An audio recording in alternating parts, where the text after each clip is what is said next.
Hello, and welcome to That Eurovision podcast, Eurovision with a Slice of Life. My name is Helen, and I am in the hosting seat for the second time now, and none of the OGs are around. So we'll see if the show devolves into chaos, much like our subject today. And joining me are... Hi, I'm Angus, one of the editors at That Eurovision podcast. I'm very excited to get into it today. And Bradley, one of the podcast contributors and editors at That Eurovision podcast. And I am looking forward to this topic, even though it isn't one of my favorites, but I have some opinions.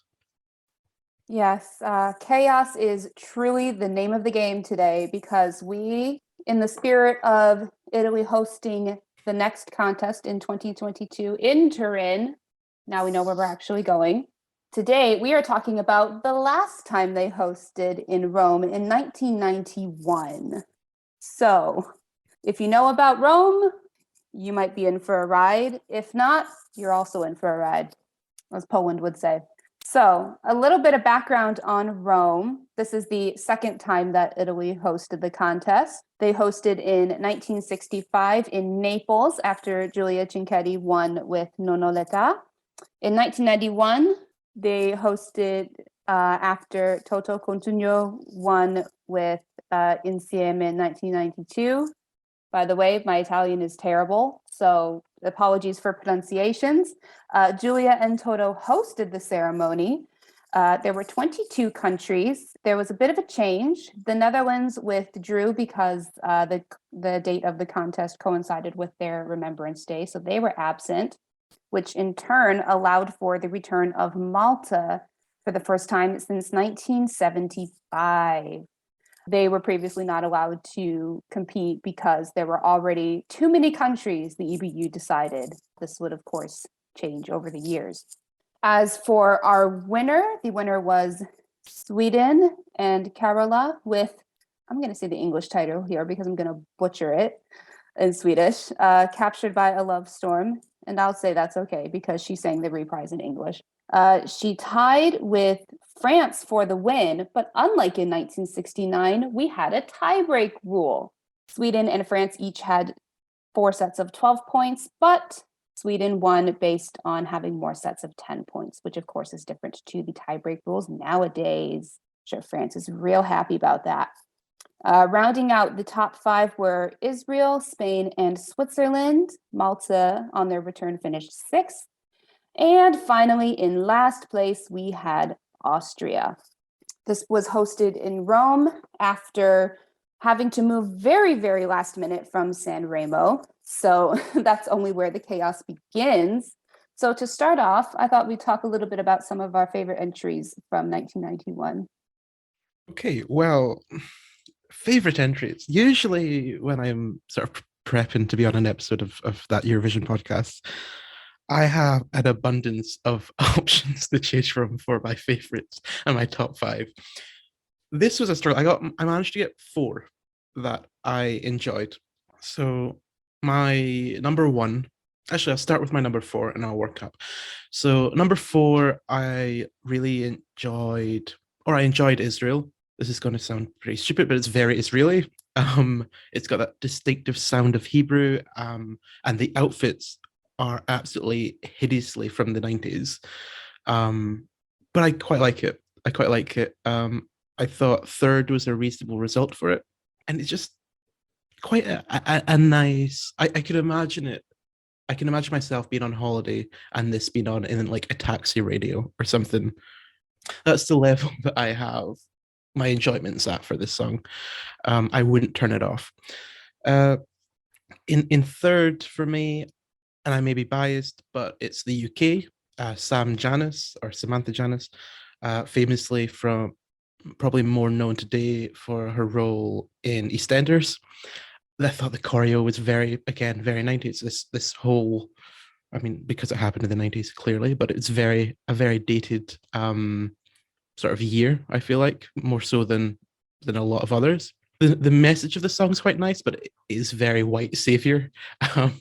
But you know, it's a pleasant listen. In number 2 for me is Turkey. I thought, I was going through from whoever finished first to, the last place, and each song I was like hoping for something, and each song kept giving me the same thing, apart from a few, the ones that I've mentioned. So Turkey was one of those where I was like, finally, some happiness, some up tempo, something fun and different. Is it dated? Yes. Is it cheesy? Yes, but I love it. And then in my first place is the winner. It's Sweden, Carola, and I'm going to try and Fångad av en stormvind. Awful pronunciation, but they really went all out with the choreo. I don't know how those men in suits pulled off those moves, and I think it deserved to win like by much more. It should have tied with France, in my opinion. And that's just my sort of the four that I enjoyed. I'd be interested to hear what you both think. So yeah, I'm going to give 6 songs, not just to add one on to Bradley's to average out to 5, but also I have just a toss-up for my 5th place, which is between Turkey and Sweden, actually. Neither of the songs really grab me, but they're fun and cute songs, and I think all the compliments that Bradley gave to both of the songs, I also feel them.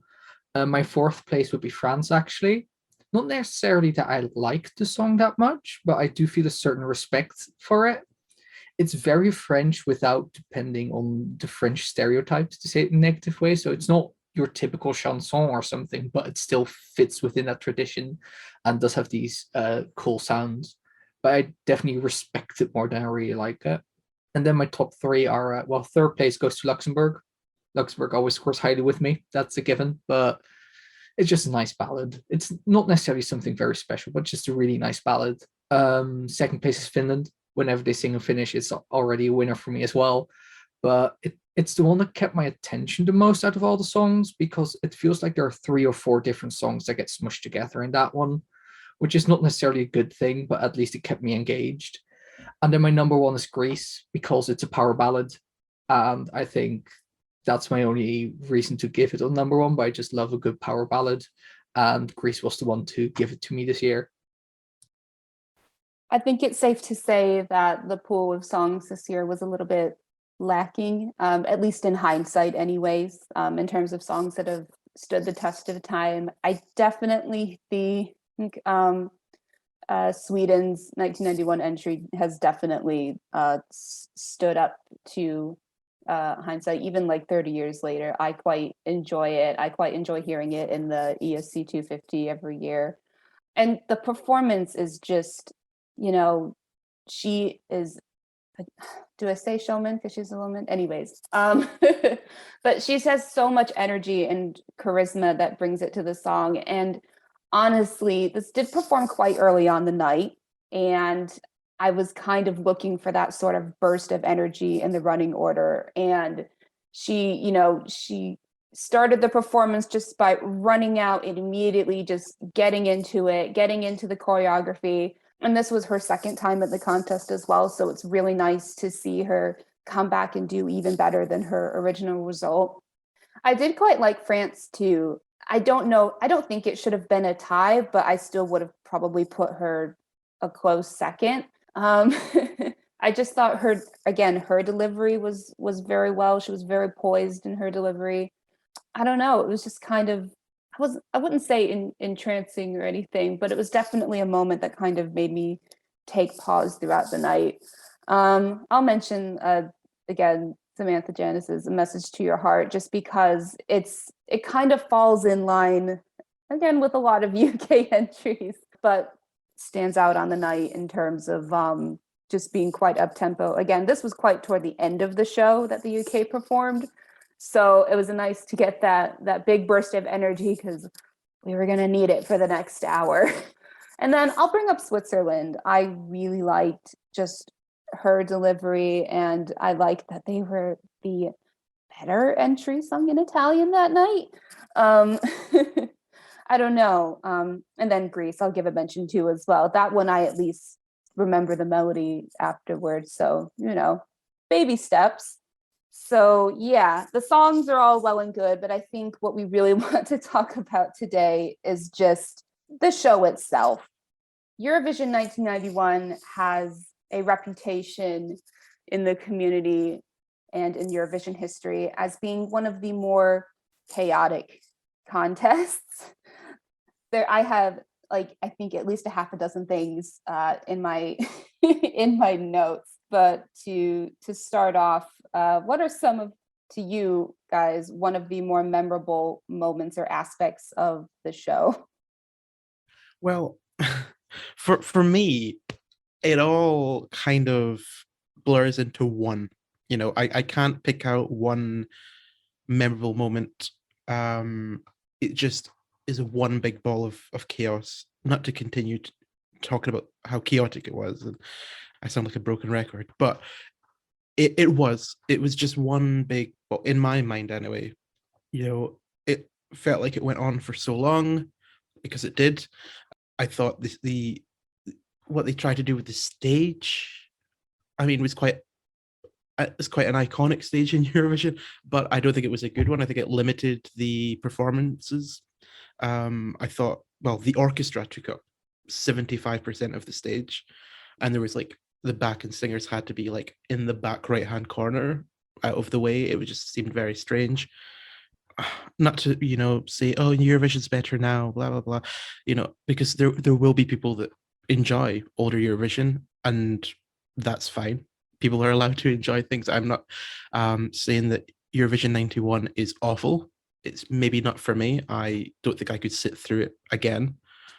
But yeah, I thought that the stage was quite limiting. But yet, not any specific memorable moments. So sorry for not answering your question, Helen. But that's sort of what I can remember from the show.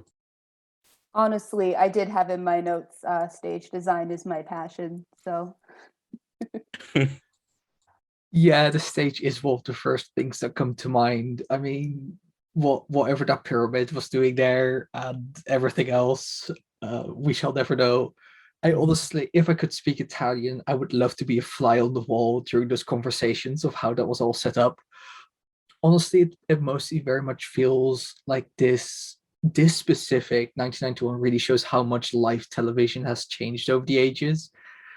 With the other contests, you have it a bit less so because it does have a different vibe, but this very much feels as if they were swinging for something.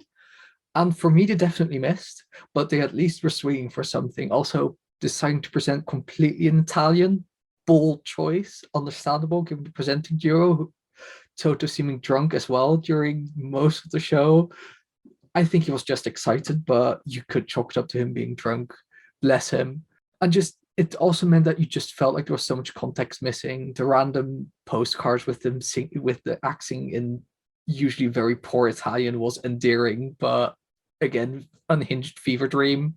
And then just the act after the song, like the cultural interval act, felt it had the perfect tone for the rest of the evening, but it still felt very weird. And then just the entire voting sequence, which lasted for what felt like 15 hours and was just also a chaotic mess. And then we went towards the tie, and nobody knew really what to do, and everybody was a bit stressed out. It was yeah, interesting. And I think those are really everything except the songs was very memorable to me in a variety of ways.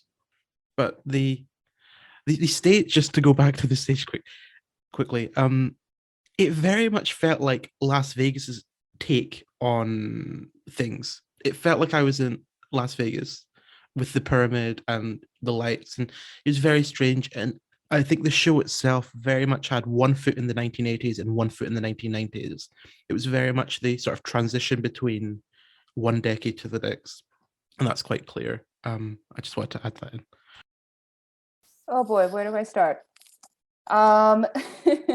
First of all, I kind of agree that the show was like a bit haphazard, and I think part of that is because they had to move to Rome very, very last minute. And so the stage doesn't look very well thought out, and neither does, like, I think they held it in a movie studio. So like even the seating and the commentators box look very kind of very last minute put together too. I'm mixed on the decision to have all the contestants sing Italian songs in the postcards. I mean, some of them do quite well with it, and some of them really don't. I feel so sorry. I think it was Denmark. He got saddled with Nessun that famous aria, but Pavarotti, he is not. And speaking of the postcards, I just have in my notes, graphic design is my passion. I mean, the fonts got weirder as the night wore on. I mean, it started out kind of normal, and then Norway's postcard came up and they just had a picture of cats or a cat in there, and I was just like, how is this Italian? I mean, I guess they have cats in Italy, but it's just so random. I've made middle school presentations that look better than this. And just the clip art flags waving in the wind as well. Shout out to Mr. Naif, our contest director, who had to intervene several times during the voting. I can understand why he decided to make the following year his final year in the executive supervisor role. I would not want to go through that. Also, just should have let Julia host solo. Honestly, the dynamic between the two of them was not great. It felt like Toto was very he kind of going with the flow and whatnot, and interjecting, and Julia looked like she was trying to stay on task at least. But I guess they won Eurovision, so they both get to host. In regards, this is the most times in any one broadcast or situation where I've heard the word allora. And finally, I do have to shout out the actual green room with green screen flooring, pretty much. That was filled with smoke as well, because that was a thing you were allowed to do indoors in the 90s. Oh, the 90s. This is 4 years before I was born, so what do I know? I was 5 when the millennium hit. But chaos is the name of the game. And honestly, I feel like I'll compare this to 1992, since we just had that for Eurovision again, and it's fresh in my mind. They are two very different contests, but I actually think I liked 1991, or at least the experience of watching 1991 a bit better, because 1992 maybe had a better caliber of songs, but the show itself kind of got a bit boring. Whereas, 1991, it was chaos. It definitely is not the best Eurovision ever, but it was at least quite interesting. And going off of that, how do you both think 1991, or maybe how 1991 went down, influenced the running of future contests, either immediately the next year or kind of down the line? I hope it had an impact on the following years for how not to do it. No offense to Italy, they put on a show. They did that. Eurovision happened. So I guess they go Italy. But just the length of time it took for the voting, I don't think it really influenced the sort of following years in the 90s, because that was quite common. I think even up until the 2000s, voting lasted longer than the show sometimes. But I'm hoping that the cumulative effect of that has influenced those changes that have been made in order to try and speed up the voting. Only given the 12 points, the way they do the sort of the public vote. I know there was no public vote in the 1991 contest, and it definitely shows that it was, every act was basically jury bait. So I do hope that's had some influence on it, but I hope that all of those were to change what happened rather than for let's copy it, because I don't think there's much there that I would like to see Italy do again. And I know we're going to talk about that later, so I won't get into my views on that. So yeah, pretty much. Yeah, not to focus on the negative, but I largely agree with Bradley. I think the main thing that stands out for me, and this might be some form of confirmation bias, I know it also has to do with the changing nature of live television, but it feels that this was the last contest where the presenters really took center stage, because they were talking after a song, then after the postcard, and then the song would begin. So we heard the presenters talking during the proper contest part about as much as we heard the songs, which is something we just saw less and less and less. And I think that is something that was also partially caused by this contest, basically, because we saw how it went.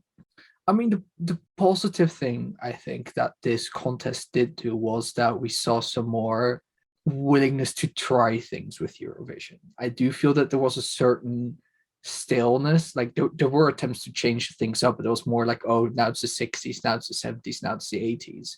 And this is the first time, like, yes, it was a transitionary period to the 90s, but it did feel like they were at least trying something different. I do feel that willingness to experiment with just upcoming media technologies and everything was sort of reinvigorated into the contest at large. In terms of immediate effect, I think it's a very clear contrast between 1991 and 1992. 1992 specifically was a very tightly run contest.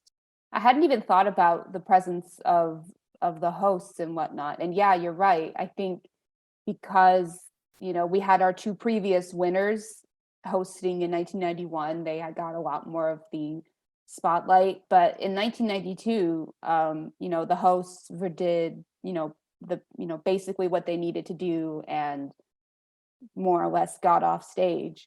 And it was a more tightly run show, I think, as well. And also, I think maybe this kind of emphasized the importance of, I hate to say this because it sounds very like Anglo-centric, but I think this kind of emphasized the importance of needing hosts that are able to, one, be able to speak the official languages well of the EBU, English and French, and to be able to present the show in that capacity. The entire show was presented more or less in Italian, so I think that was also a decision that maybe prompted the contest being hosted primarily in English and or French, mostly in English, going forward. And then coming through that, I think it wasn't long after that, I forget which contest it was, where they started to do video calls to give points instead of just using the phone lines, which I think was a huge upgrade. And I think was much necessitated by all of the problems that they had with this during the 1991 contest. I forget which country it was, but at one point, Mr. Neve had to read out the points himself, and then the hosts gave it out. It's also interesting because I watched this one not long after live tweeting 2012 for Eurovision again, which is also a contest in which the hosts sort of struggled to connect and communicate. But yeah, 1991, much more chaotic. I think I appreciate that they kind of went for broke on this one. I like the idea of, taking the contest and taking the opportunity to kind of showcase a bit of your home country, especially since I think it had been almost 30 years at that point since they had won previously. But I think there was just not enough structure there. And I know that is also kind of partially because they had to move the show so last minute. But, I appreciate the effort, but it didn't really end up working out. So kind of coming off of that, what, if anything at all, do you think that Italy should maybe bring back from this contest to their 2022 hosting, or should we leave it all in the past? Yes, I'm probably going to people are going to be maybe surprised by this one, but I think they shouldn't leave the Italian in the past. I would do it differently, definitely, because I don't think it was done well. I mean, it wasn't done badly in 1991, but it wasn't done as well as it could have been done. Like, I know how important the Italian language is to Italians, so they're obviously going to want to bring that back in 2022, which is fair enough. But I do think if they have more than one host, it should only be one host speaking Italian, and then the other, if there's another two, English and French, or if there's another one, English, because it's very hard. I mean, there's hundreds of millions of people watching this worldwide now compared to the 90s. It isn't the 90s anymore. The audience is so huge, and the number of people who speak Italian compared to that is so small. So I feel like for it to have the same, for Eurovision to continue to grow and attract fans, it does have. I don't want to sound Anglo-centric, but I'm going to sound Anglo-centric here. It's probably the biggest sort of second language in the world. Most people learn English, so most people would understand English. So I do think that if they have the Italian in there, which will be great, I want them to have that in there. They do have to have a sort of English presenter following up, because it's been done in other Eurovisions. I can't quite remember when specifically, but there has been the host country's language followed by English to so everyone else understands what's going on rather than just the people from that country. So that's one thing I would like to see. The rest, I could really give or take. I would really rather they didn't do anything else from that contest. And I'm sorry if people listened to this enjoyed that contest. It just wasn't for me. But yeah, the Italian I would keep. Yeah, I definitely agree with keeping at least some Italian, and there's a multitude of ways they can go around doing that with. It's just basically two presenters speaking, doing the same thing. They can make it like this semi-comedic routine that we see every year with, oh, now we need to say something in French as well. Or if the Italians want to do a bit more serious, they can give it like a slight educational bent. And all of those would work, I think, really well depending on the tone of the rest of the contest that they want to set. The other thing I would like to see back, and this will take some explaining, are actually the postcards. But with that, I mean recreating like an artistic or cultural moment. Like we saw in 2014, those were some of my favorite postcards where people had to recreate their own flags. And what we've seen in some of the others, it was like, oh, people did some kind of cultural activity, like we saw in 2015, I believe, when we went to Vienna. It was like, oh, they do this typical local cultural activity. And I think if you combine those two, where people have to recreate, whether it's a famous Italian painting or an Italian building, and so on and so forth, with something they can find either in the home country or something that they were given to them in Italy, I think that would just be really cool. You could have like this cool variety of things to show off, from Italian cuisine to Italian history, etc. And you could even have maybe one person, if they really wanted to, not necessarily recreate a song by really singing it, by maybe doing something with the notes or something. That would be, I think, really cool to see something like that back, because that's really the cultural aspect of Eurovision that the host country can really provide. Yeah, I agree with both of you. I definitely want to see the Italian language incorporated in some way. Definitely not to the point where it is the only language spoken on stage, because obviously that is not going to be allowed anymore. But I think with more charismatic hosts, it'll definitely go better. And there's plenty of Italian personalities we know of through Sanremo and through other things that can definitely pull that off. I would also kind of like to see a little maybe tongue-in-cheek nod to the last time they hosted, because I feel like they might know the reputation that it holds in the community. So it would be nice to kind of see them poke fun at it. Maybe during like the first semifinal, when they first come out, and be like, so it's not going to be like that. But I think they could have some good fun with just, making fun of themselves a little bit. With regard to the postcards, I do like the idea of definitely getting more of the Italian culture involved. Maybe not necessarily singing classic Italian songs, although they did try their best. But yeah, Italy is a country whose, particularly their art and their literature and their music is so well renowned worldwide, that I would like to see it kind of get an idea, or get some attention, and also, yeah, have some fun with it. I feel like, when people think of Italian, well, people who aren't like, big into what is happening in Italian culture today, but when I think of kind of what maybe people in America might think of Italian culture, I think they might think, maybe stereotypical. So maybe I think it would be fun to maybe kind of play that up a little bit. I can definitely see like someone maybe having fun, like, you know, trying to pose as like, I don't know, like a Michelangelo painting or something. But I guess that's what I would like. I would like them to not take themselves too seriously, which I mean, they definitely didn't take themselves too seriously in 1991, but I don't want them to go to like the complete opposite end of the spectrum either. Yeah. Any final thoughts?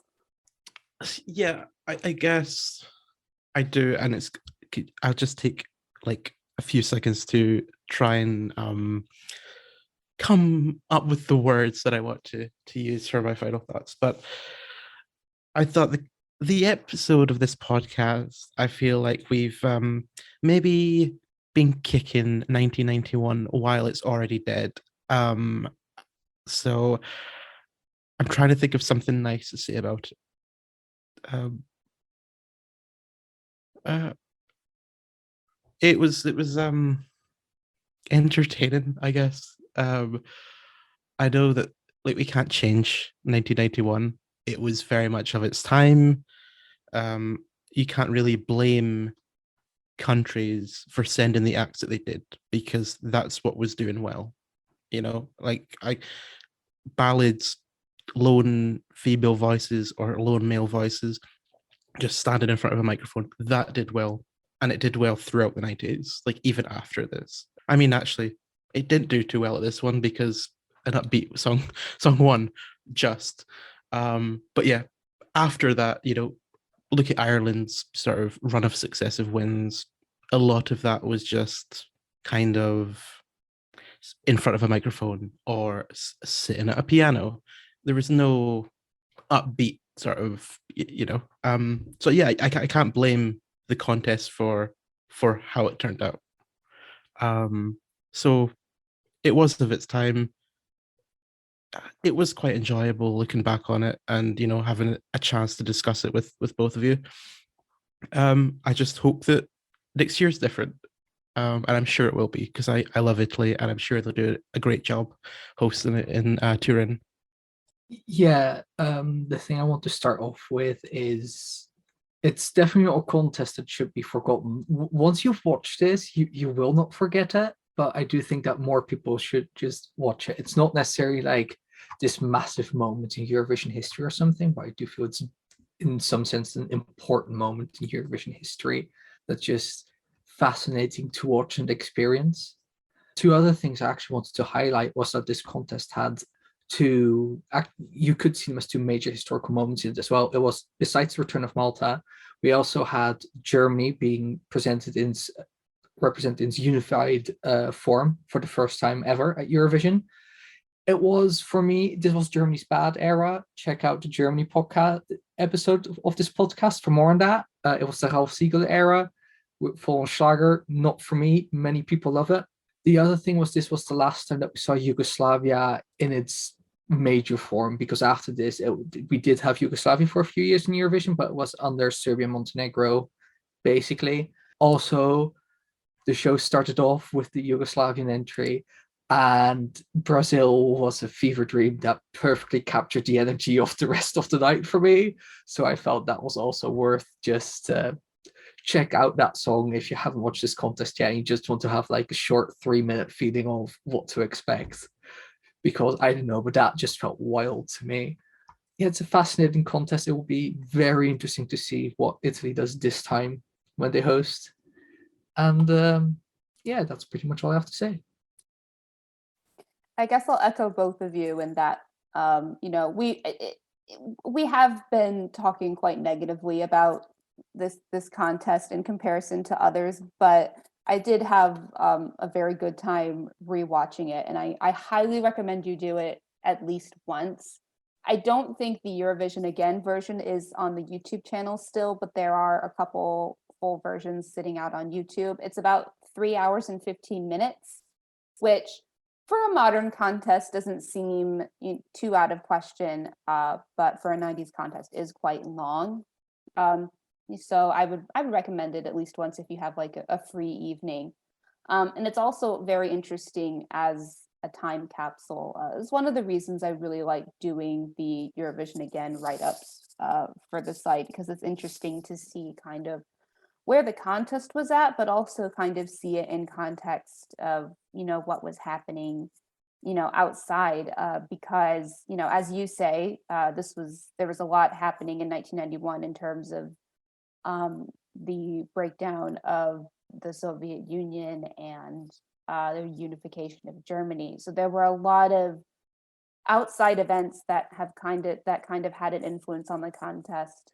And to add to the point about Yugoslavia, I do believe that 1992 they were there, but only Serbia and Montenegro, and I think that was the last time that they were in until they came back in the aughts as Serbia and Montenegro. So there was a lot of change that was about to happen, and I think it was also leading up to a big turning point for the contest as well as just a time capsule of certain aesthetics and fashions of the day.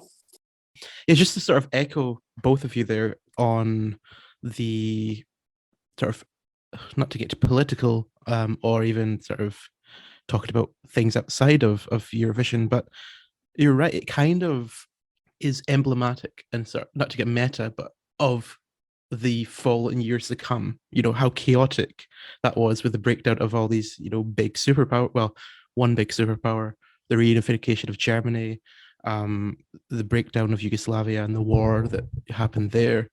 Yeah, it kind of symbolizes the beginning of that. I'm sure it didn't mean to, but if you look with hindsight, looking back on it, it was chaotic. That time was chaotic.